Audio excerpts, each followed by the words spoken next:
मान लीजिए कांग्रेस कुछ नहीं कर पाए, आप तो बलवान हो, आप तो पहलवान हो, तो आप पहलवान होकर पीएमओ को छीन कर लाइए। सर, पॉलिटिक्स करने की कोई जगह होती है, कोई हद होती है। मैं उनको पूछना चाहता हूँ, पीओके और अक्साई चीन किसके शासन में गया, इसका जवाब जरा दीजिए। ये गारंटी ही गारंटी है, लेकिन इस गारंटी के साथ कोई वारंटी नहीं है। हमारा पार्टी बोलती है कि इस पर अमित शाह जो करेगा उसको खिलाफ करना। वो मोहम्मद अली जिन्ना किस पार्टी के नेता थे, किस पार्टी के नेता थे? सीएजी के रिपोर्ट बोलता है जो लोग जन्म तक नहीं लिया उनको पैसा गया मनरेगा के अंडर, वो है उनके परफॉर्मेंस। शाह सामने बैठे थे, बात पाक ऑक्यूपाइड कश्मीर की। अधीर रंजन चौधरी के एक सवाल पर अमित शाह उठ खड़े हो गए। बात क्या हुई थी? तृणमूल कांग्रेस के सांसद प्रोफेसर सौगत राय ने वो बात खोल दी जो शायद टीएमसी के अंदर खाने में भी उम्मीद नहीं थी। बात विरोध की हो रही थी। शाह भी सुनकर हंसने लगे। पंडित जवाहरलाल नेहरू पर छिड़ी बातें संसद से कहां इतनी जल्दी गायब होने वाली थी। कई दफे नाम दोहराया गया, किस्सा सुनाया गया। वही किस्सा लेकर लौटा है आपका शो संसद में आज। नमस्ते, मैं हूं हिमांशु और शो शुरू करते हैं।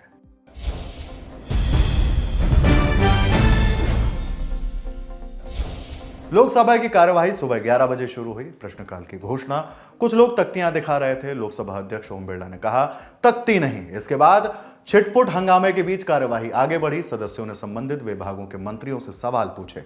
इसके बाद लोकसभा अध्यक्ष ओम बिरला ने सदस्यों को दस्तावेजों को सदन के पटल पर रखने को कहा। सदन में भारत के गृह राज्य मंत्री नित्यानंद राय ने जम्मू कश्मीर पुनर्गठन दूसरा संशोधन विधेयक 2023 और केंद्र शासित प्रदेश सरकार संशोधन विधेयक 2023 पेश किया। सदन में शून्यकाल शुरू हुआ। सदस्यों ने किसानों की हालत बताई, रेलवे पर बात हुई, साथ ही बिहार के अपराधों को लेकर भी चिंता जाहिर की गई। इसके बाद सदन की कार्यवाही को दोपहर 2 बजे तक के लिए स्थगित कर दिया गया। सभा की कार्यवाही दोबारा शुरू होने पर पीठासीन एनके प्रेमचंद्रन के सामने 2020-2021 के वित्त वर्ष के लिए अतिरिक्त अनुदान मांगों और 2023-2024 के लिए पहले भाग की अनुदान अनुपूरक मांगों पर चर्चा शुरू हुई। इस पर पश्चिम बंगाल के बहरामपुर से कांग्रेस सांसद अधीर रंजन चौधरी ने इस बात का विरोध किया। सुबह से शाम तक सदन में हम ये सुनते आ रहे हैं कि मोदी की गारंटी, ये नया नारा अभी शुरू हो गए हैं। पहले था मोदी है तो मुमकिन है, अभी नारा बदल चुके हैं, मोदी की गारंटी आ गए। तो ये नारे की सरकार आम लोगों के लिए, इन लोगों की चिंता करने की नहीं है कोई दरकार। सर, बात यह है कि ये गारंटी किस पे? हर चीज अगर जब गारंटी दिया जाते हैं तो गारंटी की एक वारंटी पीरियड भी होते हैं। तो ये गारंटी के साथ क्या वारंटी पीरियड है? इसलिए मैं कह रहा हूं कि कभी कह गए थे कि 2 करोड़ सालाना नौकरी मिलेगा, वो गारंटी खो गए। कभी ये कह गए थे कि बाहर से काले धन लाकर हर लोगों की जेब में 15 लाख रुपया डाला जाएगा, वो गारंटी चले गए। ये कह गए थे कि नोटबंदी की चलते सारे ब्लैक मनी बैंक में वापस आ जाएगी। 99.68% सफेद मनी आ गए। तो ये गारंटी ही गारंटी है, लेकिन इस गारंटी के साथ कोई वारंटी नहीं है, क्योंकि सरकार कहते हैं कि हम इस जमाने में थर्ड लार्जेस्ट इकोनॉमी बनेंगे और 2047 में डेवलप्ड कंट्री बनेंगे और महान कंट्री बनाने के लिए 1000 साल लग जाएगी। तो हम क्या गारंटी के लिए क्या 1000 साल हम इंतजार करें? चर्चा के बीच अधीर रंजन चौधरी लगातार हमलावर दिख रहे थे। उन्होंने आगे वित्त मंत्री निर्मला सीतारमण से कहा, देश की इकोनॉमी को आगे ले जाने के लिए मैडम अपनी सोच यहां रखें। इस पर वित्त मंत्री निर्मला सीतारमण ने जवाब दिया, पिछले 2-3 साल से हमारी सरकार के आंकड़ा बजट एस्टिमेट के समय से लेकर के आरई स्टेज तक, रिवाइज्ड एस्टिमेट स्टेज तक हम ठीक ठाक आंकड़ा सही करके पार्लियामेंट के टेबल पर रखते हैं। इसीलिए सप्लीमेंट्री इतनी सारे ले आने का आवश्यकता नहीं पड़ता। मैं इसको आपके सामने इसीलिए शुरुआत में ही रख रही हूं। जब सरकार उनके आंकड़ा, असेसमेंट, बजट के विषय में ज्यादातर ध्यान देकर के जब प्रिपेयर करते हैं, सप्लीमेंट्री में इतनी सारी बार आने का आवश्यकता नहीं पड़ता। हमारे पिछले 2-3 साल के रिकॉर्ड में हम 2 ही बार आए हैं और इस बार पहली बार अभी आ रहे हैं। उम्मीद रखती हूं कि दूसरी बार आवश्यकता है तो आऊंगी, मगर तीसरी बार का जरूरत नहीं पड़ेगी। इससे कितने ध्यान से बारीकी विषयों के ऊपर ध्यान रख के हम बजट का प्रिपेयर करते हैं, ये इस हाउस के सामने मैं रखना चाहता हूं। वित्त मंत्री निर्मला सीतारमण ने अब अधीर रंजन चौधरी को सीधा जवाब दिया। सर, हमारे अधीर रंजन जी बात बोले न्यूट्रिएंट सप्लीमेंट के ऊपर, उसके ऊपर इस सरकार पूरे ध्यान दे रहे हैं अधीर जी। इसीलिए इस बजट में 16,000 ठीक है 16,300 करोड़ का हम अभी न्यूट्रिएंट बेस्ड फर्टिलाइजर्स का सब्सिडी के लिए पैसा ले रहे हैं। This is being funded through cash supplementary and savings from the demand. Sir, capital infusion में पिछले 4 साल से हर बजट के डिस्कशन में बीएसएनएल के ऊपर सभी माननीय सांसदगण का ध्यान जाती है कि हमारे बीएसएनएल को क्या हो रही है, आप उसके लिए कुछ कर रही है, नहीं कर रही है। और विपक्ष के आरोप तक है कि बीएसएनएल को आप सेल करने के लिए इरादा रख रही हो। मैं हर बजट में बीएसएनएल के लिए प्रावधान करते आ रही हूं और अभी भी 850 करोड़ रुपया बीएसएनएल के लिए कैपिटल इन्फ्यूजन कर रहे हैं। बीएसएनएल को ध्यान रखने वाले मोदी जी की सरकार है और पिछले सरकार बीएसएनएल के लिए क्या नहीं करना था और क्या नहीं किया, उसके बारे में हर बजट स्पीच में हमने जिक्र भी किया कि बीएसएनएल के बुरी हालात का प्राइमरी कारण 10 साल था यूपीए के सरकार में, जहां उसको दरकिनारे करके बीएसएनएल का प्रोग्रेस के लिए कुछ भी नहीं किया। मगर हम हर बजट में कुछ ना कुछ देते आ रहे हैं और इस सप्लीमेंट्री डिमांड में भी 11,850 करोड़ रुपया capital infusion BSNL optical fibre network के लिए भी अलग से पैसा 1000, इससे ही 1,434 करोड़ जारी है। निर्मला सीतारमण ने बताया कि मुफ्त अनाज योजना के लिए 5,500 करोड़ रुपए इस सप्लीमेंट्री डिमांड्स के जरिए दे रहे हैं। उज्ज्वला योजना में नंबर ऑफ हाउस होल्ड्स बढ़ाने के लिए 8,500 करोड़ रुपए दे रहे हैं ताकि हर गरीब तक यह योजना पहुंच सके। मनरेगा को लेकर आरोप लगाते हैं कि इतना पैसा नहीं देते हैं। क्या जवाब था, देखें। अधीर जी बार बार भी उठाया इस मामले को। मैं उन्हीं के स्कीम है और बोलते हैं कि हमें क्रेडिट नहीं देते हैं। मैं क्रेडिट देना चाहती हूं उनको, मगर वो बोलते हैं उनके स्कीम के primary focus demand based scheme है। वो डिमांड जब उठेगा तब उनके लिए हम पैसा देंगे। 60,000 करोड़ बजट एस्टिमेट के समय हमने दिया और अभी डिमांड आने के कारण 20,000 अभी भी दे रहे हैं, 20,000 करोड़। सो कुल मिलाकर के इस साल दिसंबर तक उनके लिए अगर अनुमति इस लोकसभा से मिलती है 20,000 करोड़ का, कुल मिलाकर के 80,000 करोड़ मनरेगा के लिए इस हाउस से बजट में प्रावधान मिल रही है। इसके बाद केंद्रीय गृह मंत्री अमित शाह ने सदन में प्रस्ताव रखे। महोदय, मैं प्रस्ताव करता हूं कि अपराधों से संबंधित प्रावधानों के समेकित और संशोधित करने वाले तथा उससे संसक्त या उससे अनुषंगिक विषयों का उपबंध करने वाले विधेयक को वापस लेने की अनुमति प्रदान की जाए। प्रस्ताव करता हूं कि दंड प्रक्रिया से संबंधित विधि को समेकित और संशोधित करने वाले विधेयक को वापस लेने की अनुमति दी जाए। महोदय, मैं प्रस्ताव करता हूं कि निष्पक्ष विचारण के लिए साक्ष्य के सामान्य नियमों और सिद्धांतों का समेकन करने का उपबंध करने वाले विधेयक को वापस लेने की अनुमति दी जाए। शाह ने 3 विधेयकों को वापस लिया। इसके बाद गृह मंत्री अमित शाह ने सदन में 3 बिल पेश किए। इस बीच अधीर रंजन को शाह ने जवाब भी दिया।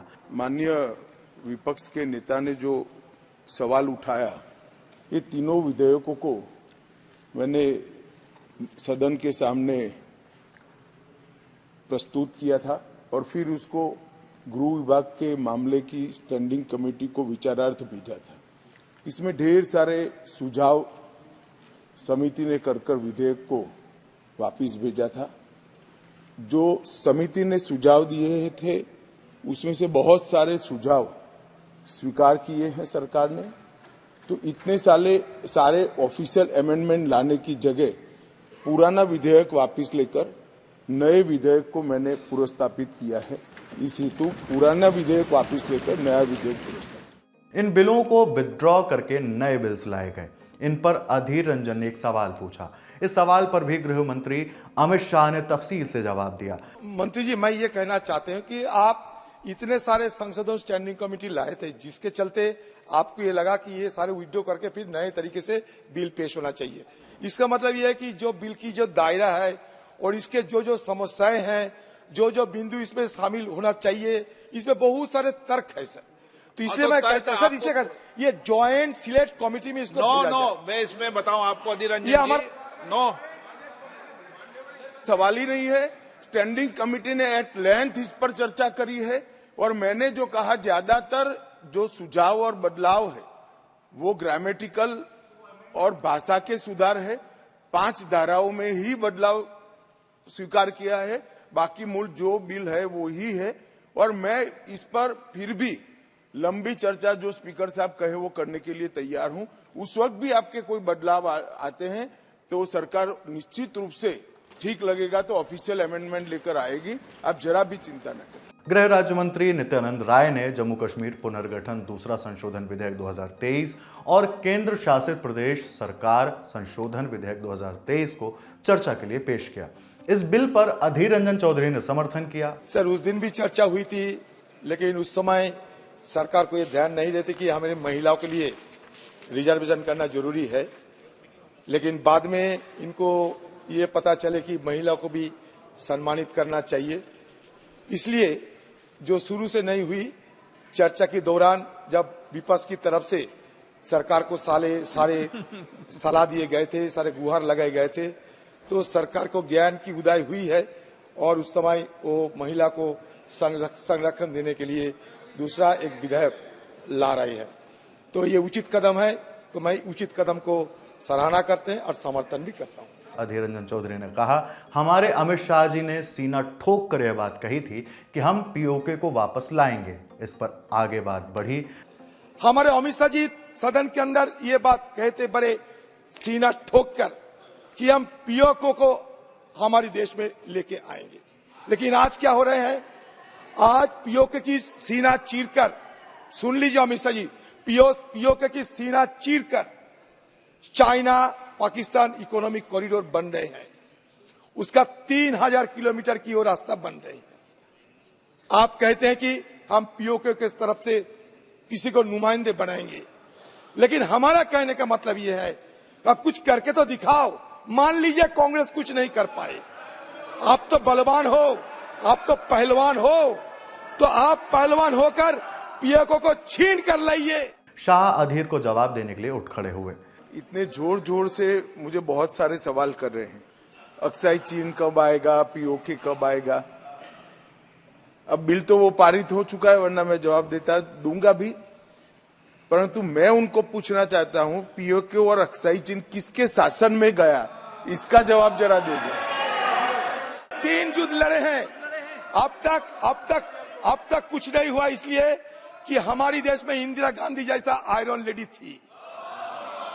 3 युद्ध हुए हैं, इसलिए बचे हुए हैं सब कुछ। इतिहास को विकृत मत किया करो। आप हमारे देश की गृह मंत्री है, सुबह शाम नेहरू जी के खिलाफ इस तरीके की अनवेरिफाइड बात मत करो, इस तरीके की इल्जाम लगाने की बात मत किया करो। जवाब में अधीर रंजन चौधरी ने अमित शाह से कहा, आप लोगों का इतिहास भी बताना चाहता हूं। सर, मैं आप लोगों की इतिहास बताना चाहते हैं अमित शाह जी श्यामा प्रसाद मुखर्जी की बात कह रहे थे उस दिन। आपको याद है 1941 में श्यामा प्रसाद मुखर्जी और फजलुल हक, एक हिंदू महासभा की और एक मुस्लिम लीग, दोनों मिलकर बंगाल में सरकार बनाई थी। आपको याद है इसके पीछे कारण क्या थी? और वो श्यामा प्रसाद मुखर्जी फजलुल हक से सत्ता बनाए थे 1941 में। ए ईयर बिफोर दैट, एक साल पहले जो फजलुल हक वो पुराना बिफोर कागज इज फिर फॉलो बार-बार क्यों पढ़ते हो विद आप? The Muslim league had moved. Sir नहीं, ये कागज पढ़ चुके हैं पुराने रिकॉर्ड में। पाकिस्तान रेजोल्यूशन फजलुल हक ने तय किए थे 40 साल में, और एक 40 साल मुल्क के साथ आप सरकार बनाने गए। पश्चिम बंगाल के दमदम से तृणमूल कांग्रेस सांसद प्रोफेसर सौगत राय ने इस बिल के बीच ऐसी बात कह दी जिसे लेकर सदन में सब हंसने लगे। आपकी पार्टी क्या बोल रही है? हमारा पार्टी बोलती है कि इस पर अमित शाह जो करेगा उसको खिलाफ करना। तो मैं कभी बोलूंगा नहीं कि तृणमूल कांग्रेस जीते, मगर मैं बोल गया तो कहेंगे नहीं हम हार जाएंगे। प्रोफेसर सौगत राय ने इस बीच कुछ ऐसा कह दिया जिसे कार्यवाही से हटा दिया गया। कार्यवाही आगे बढ़ी। प्रोफेसर सौगत राय ने कहा कि हम अकेले रहेंगे तो भी इनकी मुखालिफत करेंगे। अमित शाह जी पहले से कह रहे हैं कि हमारे पार्टी का 3 स्लोगन था, राम मंदिर, कश्मीर में 370 बाद और यूनिफॉर्म सिविल कोड। एक राम मंदिर का ऑर्डर सुप्रीम कोर्ट से मिल गया, वो बन रहा है। कश्मीर भी अब कर पाए हैं, यूनिफॉर्म सिविल कोड भी इस पर वो जंप करेंगे, क्योंकि यही बीजेपी का कम्युनल बोले, सांप्रदायिक बोले, डिवाइसिव बोले एजेंडा है। हम इसको खिलाफ है। हम अकेला रहेंगे तब भी इसको खिलाफ करेंगे। सर हमको बोलने दिया जाए। इतने वरिष्ठ सदस्य क्या बोल रहे हैं? यूनिफॉर्म सिविल कोड हमारे संविधान निर्माताओं ने हमारे गाइडिंग प्रिंसिपल में रखी हुई बात। जिस चीज को आप जिसको भगवान मानते हैं वो जवाहरलाल नेहरू ने हमारे गाइडिंग प्रिंसिपल में रखा है, डायरेक्टिव प्रिंसिपल्स में रखा है। वो संविधान निर्माताओं ने रखा है कि आने वाले दिनों में देश के विधानमंडल और देश के संसद मंडल किस दिशा में चलने चाहिए। इसलिए ये इनको मालूम नहीं है कि वो क्या बोल रहे हैं। और इसी प्रकार से अगर बात करनी है तो इस विषय पर महोदय मैं चर्चा करने के लिए तैयार हूं, अगर इस विषय को आप अनुमति देते। अगर इसी तरह से बात करनी है तो जिन्होंने भारत को तोड़ा वो मोहम्मद अली जिन्ना किस पार्टी के नेता थे? किस पार्टी के नेता थे? और मान्यवर उस वक्त तो आज इनको मालूम नहीं है, श्यामा प्रसाद बाबू न होते, उन्होंने बंग न करा होता तो आज पश्चिम बंगाल भारत का हिस्सा न होता। कांग्रेस की डिजाइन से तो पश्चिम बंगाल बांग्लादेश में चला गया होता, पाकिस्तान में चला गया होता। श्यामा प्रसाद बाबू थे जिन्होंने बंग करा, इसके कारण आज बचा हुआ बंगाल भारत का हिस्सा है। ये क्या इतिहास पढ़ा रहे हैं? मैंने इतनी विकृत दृष्टि से इतिहास का इंटरप्रिटेशन नहीं देखा है। इसके बाद लद्दाख से बीजेपी सांसद जामयांग सेरिंग नामग्याल ने इस बिल का समर्थन करते हुए फिर बात नेहरू को लेकर शुरू कर दी। उन्होंने क्या कहा, देखें। नेहरूवियन ब्लंडर का सर, आर्टिकल 370 जो है एक टेम्परेरी प्रोविजन था, लेकिन यह भी नेहरू जी का ब्लंडर था। सर चर्चा हो गया, लेकिन जो चर्चा नहीं हुआ मैं उस विषय को लाना चाहता हूं सर। जी। जो चर्चा नहीं हुआ सर, पीओके कब लाएंगे? जिक्र कर रहा था कि पीओके कब ला रहे। हम तो इस बात से बहुत खुश है सर, क्योंकि पीओके भी लद्दाख का हिस्सा है। मेरे पीओके के रहने वाले लोग आज वहां पे जलसा जुलूस करके ये मांग कर रहा है, भारत के प्रधानमंत्री के प्रति उनका विश्वास जता रहा है कि मोदी जी बॉर्डर खोलो, हम भारत के साथ जोड़ने के लिए तैयार है। उन लोगों को भी समझ में आ गया कि नेहरू जी के ब्लंडर की वजह से आज वो पाकिस्तान में फंसे हुए हैं, वो लोग आजादी मांग रहा है। ये प्रधानमंत्री जी के प्रति विश्वास है। हम तो जीत रहे थे 1948 में जब कवेली हमला हुआ था। भारतीय सेनाओं ने अपने वीरता दिखा के पाकिस्तान के कवेली हमला जो है लेके बसगो तक आए, बसगो से धकेल के, कारगिल से धकेल के, द्रास से, श्रीनगर से बिल्कुल पीछे तक धकेलते हमारे भारतीय सेना पता नहीं पीओके तो छोड़िए पाकिस्तान का आधा पूरा हिस्सा लाने वाले थे। नेहरू जी ने बोला नहीं, सीज फायर होना चाहिए। क्या ये नेहरूवियन ब्लंडर नहीं है? सर यहाँ पे जिक्र किया अधीर रंजन जी ने सीपेक का जो जिक्र आया, चाइना पाकिस्तान इकोनॉमिक कॉरिडोर का, ये बहुत महत्वपूर्ण विषय है। चाइना पाकिस्तान इकोनॉमिक कॉरिडोर का जो जिक्र आया, पहले तो हमको वो जानना होगा ये बनता कहाँ है, बन कहाँ रहा है। शख्सगम वैली वो मेरा लद्दाख का हिस्सा है सर, 5000 स्क्वायर किलोमीटर का शख्सगम वैली कांग्रेस की हुकूमत रहते हुए पाकिस्तान ने चीन को धन में दे दिया और कांग्रेस पार्टी चुप बैठा। क्या ये नेहरूवियन ब्लंडर नहीं है? अक्साई चीन 40,000 स्क्वायर किलोमीटर मेरा लद्दाख का हिस्सा है सर, नेहरू ने चीन को दे दिया। सदन में सदस्यों ने इन बिलों पर अपनी अपनी राय रखी। इसके बाद गृह राज्य मंत्री नित्यानंद राय ने सदस्यों को बिल की जानकारी दी। फिर ये बिल वोटिंग के बाद पास हो गए। सदन की कार्यवाही 13 दिसंबर सुबह 11 बजे तक के लिए स्थगित कर दी गई। राज्यसभा की कार्यवाही सुबह 11 बजे शुरू हुई। सभापति जगदीप धनखड़ ने सदस्यों से दस्तावेजों को सदन के पटल पर रखने को कहा। शून्यकाल के दौरान सदन के में उद्धव गुट की शिवसेना से राज्यसभा सांसद प्रियंका चतुर्वेदी ने एक अहम मुद्दा उठाया। सर, हाल ही में हमने देखा है किस तरीके से खालिस्तानी टेररिस्ट जो हैं वो एम्बोल्डन हो रहे हैं, वो भी फॉरेन सॉइल पे जाकर, और हमारे देश को धमकी दे रहे हैं। यहाँ तक कि ये कहते हैं कि हम एयर इंडिया की फ़्लाइट्स को बॉम्ब कर देंगे, पार्लियामेंट में अटैक करेंगे। तो इस तरीके की जो थ्रेट्स आ रहे हैं उस पर हमें कहीं ना कहीं संज्ञान लेकर नियंत्रण में लाना ज़रूरी है। सर, हाल ही में कनाडा के साथ हमारे रिलेशंस इसी रीजंस की वजह से एस्केलेट हुए थे, जहाँ पे जो हमारे डिप्लोमेट्स हैं जो वहाँ पे कार्यरत हैं उनको थ्रेट किया जा रहा था, उनके बिलबोर्ड्स लगाए जा रहे थे फोटोग्राफ्स के साथ कि उनको हार्म किया जाए, उनको हार्म्स वे में लाया जाए। तो ये कहीं भी हमारे, मैं मानती हूँ हमारे पार्लियामेंट के माध्यम से हमें एक स्ट्रॉन्ग मैसेज देना ज़रूरी है कि ये गतिविधियाँ हमारे लिए एक्सेप्टेबल नहीं है और हम हर कार्रवाई करेंगे to ensure the safety and security of every single citizen of this country. सभापति जगदीप धनखड़ ने कहा, यह एक महत्वपूर्ण मुद्दा है। मैं फ्लोर के नेताओं के साथ इस पर बात करूंगा ताकि सम्मानित सदन की आवाज़ दुनिया भर में पहुंच सके। पीठासीन हरिशंकर के सामने बिहार से जेडीयू के राज्यसभा सांसद ने एक अहम बात रखी, गैस सिलेंडर को लेकर। चूंकि विषय आपसे जुड़ा है तो आपको यह बात गौर से सुननी चाहिए। छत्तीसगढ़ में चुनावी भाषण के दौरान भाजपा द्वारा ये कहा गया कि घरेलू गैस सिलेंडर देने के लिए वादा किया गया है। ये अच्छी बात है और चुनाव माननीय प्रधानमंत्री के चेहरे पर लड़ा गया था। पूरे देश में गैस सिलेंडर के दाम एक समान होनी चाहिए।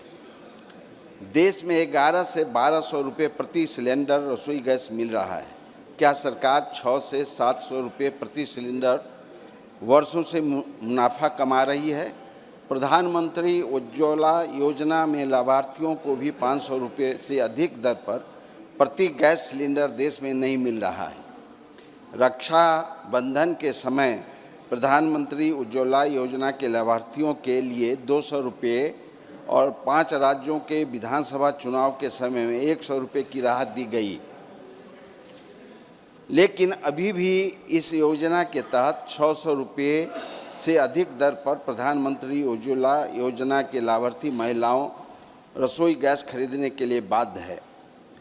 डोमेस्टिक सिलेंडर 14.2 किलोमीटर दिल्ली में है 903 रुपये और उज्ज्वला बेनिफिशरी के लिए है 603 रुपये। कोलकाता में है 229 रुपये और उज्ज्वला का है 629 रुपये। मुंबई में है 202 रुपये और उज्ज्वला का है 602 रुपये। चेन्नई में है 918 रुपये और उज्ज्वला बेनिफिशरी का है 618। मेरी मांग है कि सरकार देश में 500 रुपये की दर पर रसोई गैस सिलेंडर देने की नीति अपनाए, यह हमारी आपसे विनती है। सदन में प्रश्नकाल शुरू हुआ। कर्नाटक से कांग्रेस के राज्यसभा सांसद सैयद नासिर हुसैन ने एक सवाल पूछा। कहा, आत्मनिर्भर भारत को लेकर तमाम खबरें सामने आई। चीन के मुद्दे पर भी कई दावे हुए।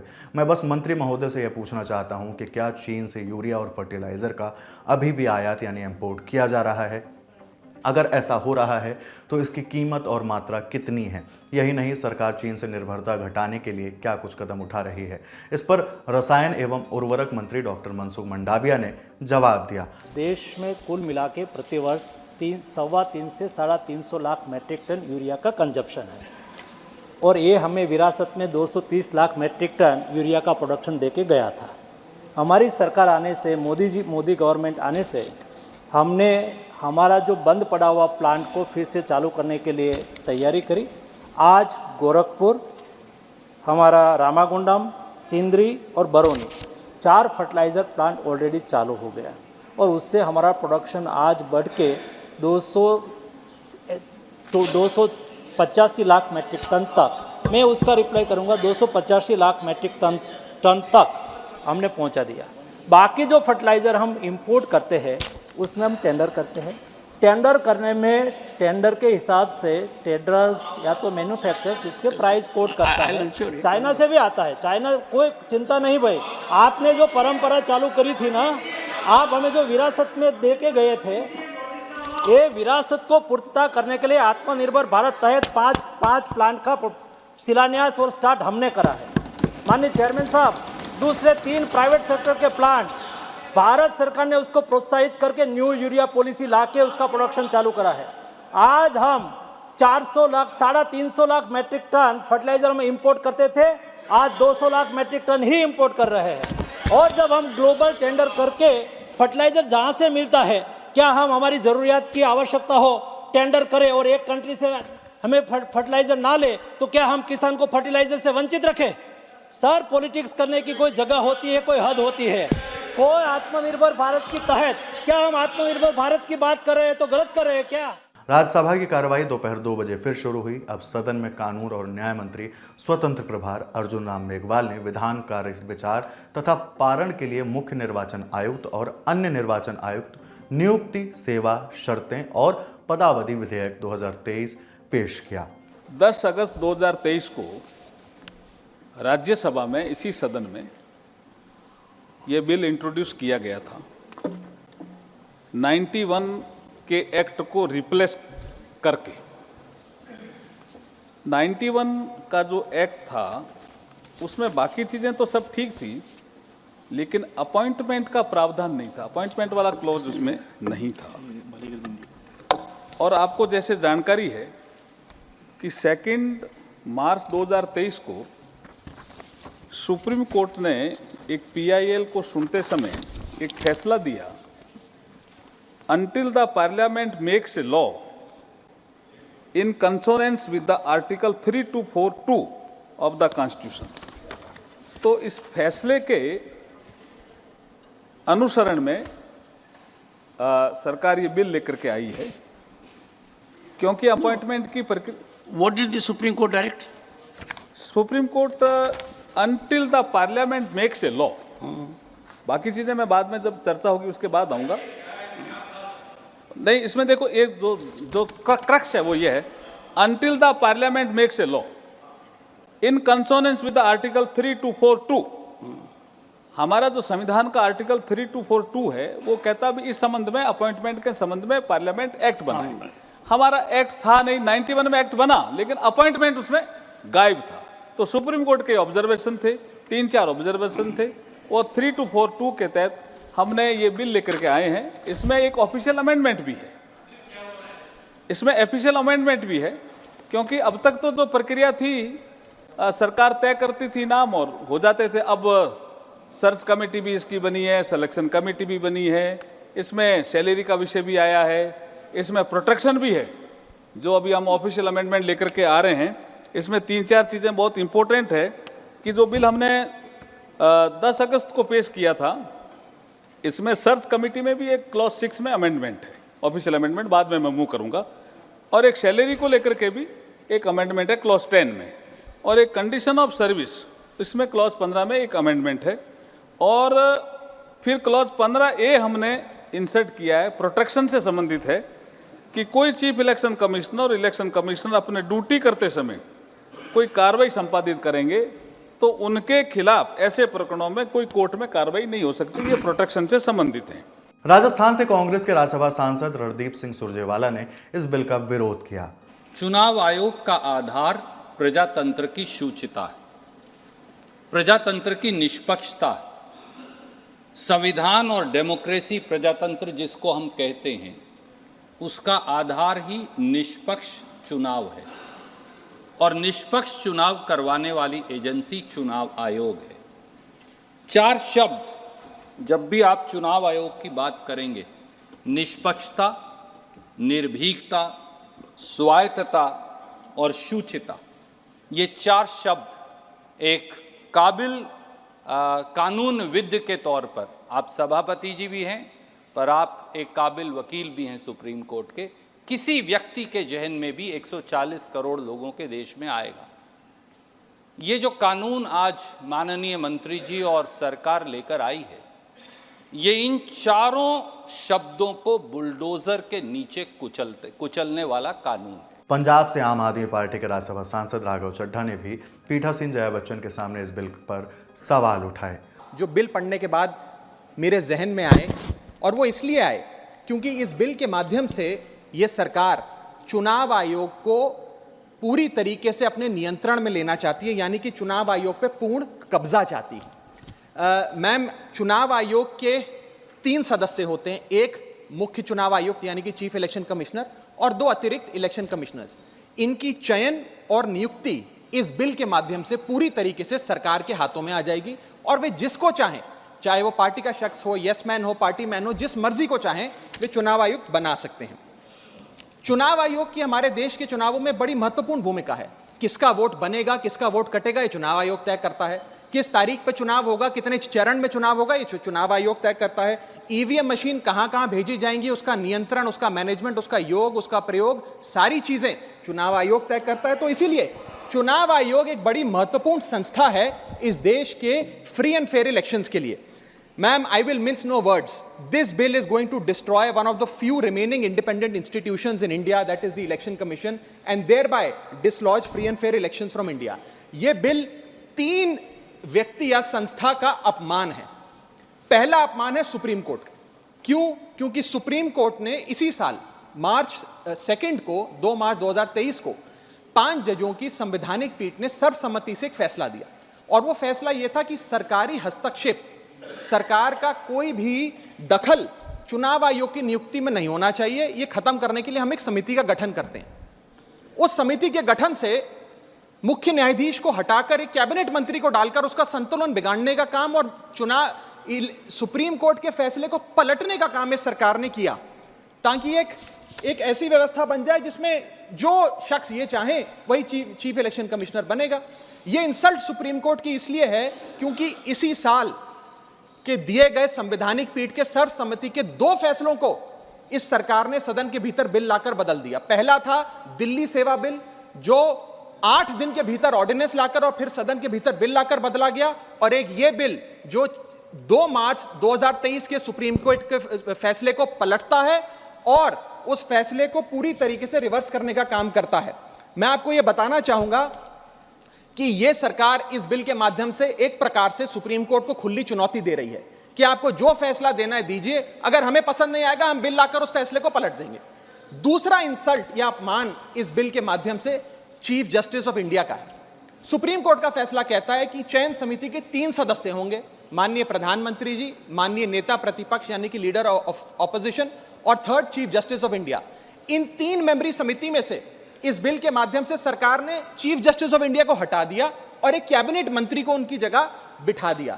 चीफ जस्टिस ऑफ इंडिया से इतना परहेज कि साफ तौर पे उन्हें इस समिति से हटाने के लिए इस बिल को लाया गया। मैं सरकार को याद कराना चाहूंगा कि समय समय पर इलेक्टोरल रिफॉर्म्स के लिए इस देश में कमेटियां बनी और अधिकांश कमेटियों ने यह फैसला दिया, ये रिपोर्ट दी, ये सजेशन दिया कि समिति के भीतर चीफ जस्टिस ऑफ इंडिया यानी कि इस देश की न्यायमूर्ति को जरूर होना चाहिए। उद्धव गुट की शिवसेना की राज्यसभा सांसद प्रियंका चतुर्वेदी ने इस बिल पर अपनी प्रतिक्रिया दी है, देखें क्या है। सर, इलेक्शन कमीशन की बात हो रही है। इलेक्शन कमीशन का काम सिर्फ फ्री एंड फेयर इलेक्शंस करना, इलेक्टरल रोल्स करना, इलेक्टरल रोल्स में जो अडल्ट हैं जो वोट करते हैं उनको एनरोल करना ही नहीं होता है। ये भी होता है कि अगर पॉलिटिकल पार्टीज़ में कोई डिस्प्यूट होती है या स्प्लिट अराइज करती है तो उसमें निर्णायक डिसीजन और निष्पक्ष डिसीजन लेने की जिम्मेदारी इलेक्शन कमीशन की होती है। महाराष्ट्र में 2 पार्टीज का स्प्लिट हुआ, एक का अभी भी डिस्कशन चल रहा है, आर्ग्यूमेंट चल रहा है इलेक्शन कमीशन में, एक का सुप्रीम कोर्ट में। मैं बस यही कहना चाहती हूँ सर, अगर इलेक्शन कमीशन के डिसीजंस 2:1 होंगे तो ये निष्पक्ष कहीं से नहीं होंगे। हर बार एक डिसीजन में बायस ही होगा। और सेक्शन 8 जो इसमें इंट्रोड्यूस किया है उसमें ये हो गया है 1 वर्सेस नन। अगर प्रधानमंत्री जी ये निर्णय ले लें कि ये जो सर्च कमेटी के चॉइसेस हैं, सिलेक्ट कमेटी के चॉइसेस हैं, उनको किसी का पालन नहीं करना है, उनका खुद का एक कोई डिसीजन होगा, उसको भी मान्य रखा गया एज पर सेक्शन 8। तो मेरा मानना बस ये है, और रिक्वेस्ट क्योंकि 2 मिनट, अच्छा मेरे पास 50 सेकेंड और है सर, मेरा मानना बस यही है सर कि सुप्रीम कोर्ट को अगर कोर्ट करूंगी तो यहाँ पे दिक्कत होती है। तो जो बाबा साहेब अम्बेडकर जी ने, थैंक यू। अरे सर 50 सेकेंड है, अभी 40 सेकेंड है सर। मैं बस बाबा साहेब अम्बेडकर जी ने जो स्पिरिट में कहा था जब कॉन्स्टिट्यूएंट असेंबली थी और कॉन्स्टिट्यूशन बना था कि गवर्नमेंट के इंटरफेरेंस से इसको दूर रखना चाहिए, सुप्रीम कोर्ट ने उसी स्पिरिट में अपना ये जो उनका वर्डिक्ट था दिया था। तो उसी स्पिरिट को बरकरार रखते हुए सरकार की जिम्मेदारी बनती है कि election commission has to be totally free and fair of bias, और वो मैं आपके माध्यम से मिनिस्टर से कहना चाहूंगी। इसके बाद बिल पर अर्जुन राम मेघवाल ने सदस्यों के सवालों के जवाब दिए। फिर वोटिंग के बाद यह बिल सदन में पास कर दिया गया। अब आपके मन में एक सवाल होगा कि इन बिलों में है क्या? सब कुछ मिलेगा आपको दिल लल्लन टॉप पर। संसद में आज कुछ बिल पास हुए, उन बिलों की अब जानकारी की बारी। चीफ इलेक्शन कमिश्नर और अन्य इलेक्शन कमिश्नर नियुक्ति, सेवा की शर्तें और कार्यालय की अवधि विधेयक 2023। अगर ये विधेयक पारित हो जाता है तो ये बिल सुप्रीम कोर्ट के उस निर्देश को रद्द कर देगा कि चुनाव आयुक्तों का चयन पीएम, नेता विपक्ष और मुख्य न्यायाधीश के पैनल से होगा। ये बिल मुख्य चुनाव आयुक्त, सीईसी और अन्य चुनाव आयोगों के लिए नियुक्ति, सेवा की शर्तों और कार्यकाल को रेगुलेट करेगा। इसके अलावा ये विधेयक चुनाव आयोग के कामकाज की प्रक्रिया कैसी होगी इसका खाका भी खींचेगा। मुख्य चुनाव आयुक्त और चुनाव आयुक्तों को राष्ट्रपति नियुक्त करेंगे। राष्ट्रपति ऐसा एक सिलेक्शन कमेटी के सुझाव पर करेंगे और इस सिलेक्शन कमेटी के सदस्य होंगे प्रधानमंत्री, केंद्रीय मंत्री और नेता विपक्ष या फिर लोकसभा में विपक्ष की सबसे बड़ी पार्टी के नेता। सिलेक्शन कमेटी को नाम सर्च कमेटी देगी। इस सर्च कमेटी के अध्यक्ष होंगे कानून मंत्री जो नामों का सुझाव देंगे। कानून मंत्री को कमेटी ऐसे ही कैंडिडेट्स का सुझाव दे सकती है जिनके पास केंद्र सरकार में सचिव के समकक्ष स्तर का पद हो। अब बारी जम्मू और कश्मीर पुनर्गठन दूसरा संशोधन विधेयक 2023 की। सीटों का रोटेशन। महिलाओं के लिए आरक्षित सीटों को प्रत्येक परिसीमन के बाद रोटेट किया जाएगा, जैसा कि संसद द्वारा बनाए गए कानून से निर्धारित किया गया है। महिलाओं के लिए आरक्षण। ये बिल जहां तक संभव है जम्मू और कश्मीर विधानसभा में सभी निर्वाचित सीटों में से 1/3 महिलाओं के लिए आरक्षित रखेगा। ये आरक्षण विधानसभा में अनुसूचित जाति और जनजाति के लिए आरक्षित सीटों पर भी लागू होगा। जम्मू और कश्मीर पुनर्गठन दूसरा संशोधन विधेयक 2023 12 दिसंबर 2023 को लोकसभा में पेश किया गया था। यह विधेयक जम्मू और कश्मीर पुनर्गठन अधिनियम 2019 में संशोधन करता है, जिसके अनुसार जम्मू और कश्मीर राज्य का पुनर्गठन किया गया था, जिसमें जम्मू और कश्मीर को लेजिस्लेचर के साथ केंद्र शासित प्रदेश बनाया गया था और लद्दाख को लेजिस्लेचर के बिना केंद्र शासित प्रदेश बनाया गया था। आरक्षण की शुरुआत। इस विधेयक के लागू होने के बाद जो जनगणना होगी उसके बाद ये आरक्षण प्रभावी होगा। जनगणना के आधार पर महिलाओं के लिए सीटें आरक्षित करने के लिए परिसीमन किया जाएगा। आरक्षण 15 साल के लिए रहेगा। हालांकि यह संसद द्वारा बनाए गए कानून से जो तिथि निर्धारित होगी तब तक जारी रहेगा। शो पर अपनी राय हमें कमेंट बॉक्स में जरूर भेजें। शुक्रिया।